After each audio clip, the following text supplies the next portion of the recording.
নমস্কাৰ শ্ৰাৱিকসকল অনাগত দিনত আপোনালোকৰ দৰমহা কিমান বৃদ্ধি হ'ব সেই সম্বন্ধে এক আনুমানিক শেহতীয়া খবৰ আমি প্ৰকাশ কৰিছোঁ সেয়েহে ভিডিঅ'টো সম্পূৰ্ণ চাব আনহাতে এইখিনিতে এটা অনুৰোধ বহুতো মানুহে আমাৰ ভিডিঅ' চায় কিন্তু অধিকাংশ মানুহে আমাৰ চেনেলটো এতিয়াও ছাবস্ক্ৰাইব কৰা নাই সেয়েহে আমি আশা ৰাখিছোঁ আপুনি যদি চৰকাৰী কৰ্মচাৰী আৰু পেঞ্চনাৰ তেনেহ'লে আপোনালোকৰ সৈতে জড়িত প্ৰতিটো শেহতীয়া খবৰ তথ্য সহকাৰে সকলোতে আগত পাবলৈ কৰ্মচাৰী আৰু পেঞ্চনাৰ সকলৰ ওপৰত প্ৰতিষ্ঠিত একমাত্ৰ এইটো চেনেলটো ছাবস্ক্ৰাইব কৰিবলৈ নাপাহৰিব চাবিদাসকল যেতিয়া আপোনাৰ ষষ্ঠ দৰমহা আয়োগ লাগু হৈছিলে তেতিয়া আপোনাৰ 1.86 ফিটমেন ফেক্টৰ আছিলে এয়া চাওক আপোনালোকে চাই আছে আৰু যাৰ ফলত তেতিয়া আপোনাৰ কৰ্মচাৰীসকলৰ দৰমহা বৃদ্ধি হৈছিল আপোনাৰ 7,000 টকা আনহাতে আপোনাৰ পেঞ্চন হৈছিলে 3,500 টকা ঠিক আপোনাৰ তাৰপিছত 2016 চনত সপ্তম দৰমহা আয়োগ লাগু হ'ল তেতিয়া আপোনাৰ ফিটমেন ফেক্টৰ 2.5 ধৰা হ'ল যাৰ ফলত কৰ্মচাৰী এজনৰ নিম্নতম দৰমহা আপোনাৰ 18,000 টকা আনহাতে পেঞ্চন লাভ কৰে 9,000 টকা আৰু ঠিক এই সপ্তম দৰমহা আয়োগত আপোনাৰ আৰু দুটা ফিটমেন ফেক্টৰ ধৰি দিয়া হৈছিলে সেয়া হ'ল 3 নাইবা 3.68 যদিহে আপোনালোকৰ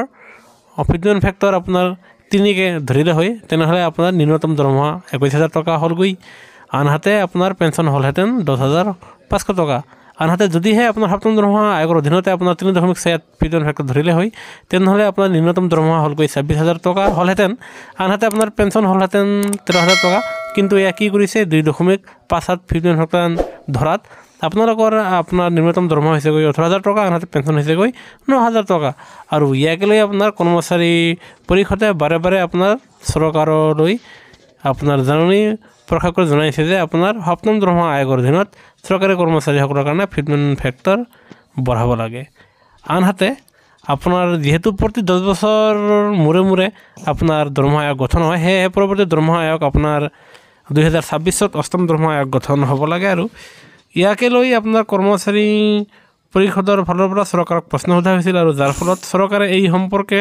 কোনো চিন্তা চৰ্চা নকৰা বুলি জনাইছে আৰু যদিহে এনেকুৱা হয় চৰকাৰে যদিহে অষ্টম দৰমহা আয়োগ প্ৰৱৰ্তন কৰিব নিবিচাৰে তেনেহ'লে অখিল ভাৰতীয় কৰ্মচাৰী মহাসংঘৰ পৰা জনাইছে যে তেনেহ'লে তেওঁলোকে সমগ্ৰ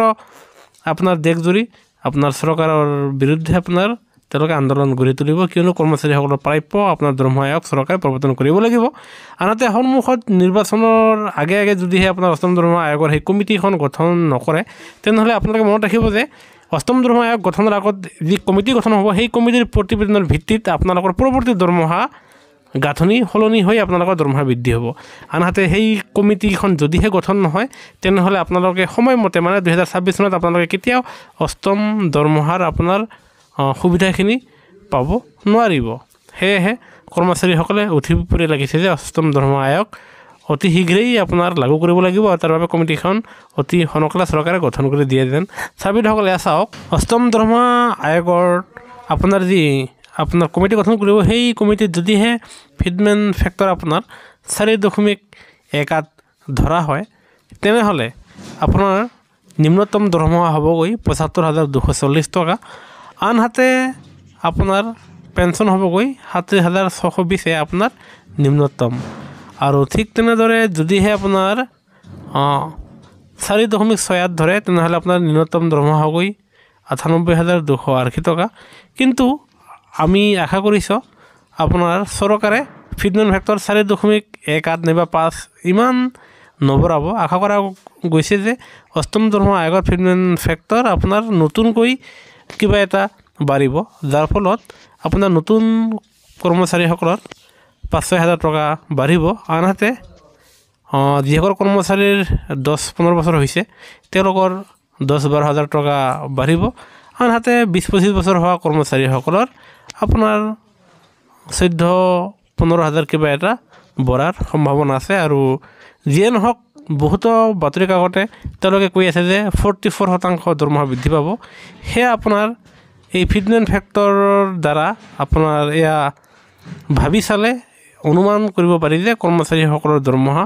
অষ্টম দৰমহা আয়োগত 44% কেতিয়াও বৃদ্ধি নহ'ব সেয়া আপোনাৰ কৰ্মচাৰীৰ চাকৰি অনুপাতে 5,000ৰ পৰা 15,000 টকালৈকেহে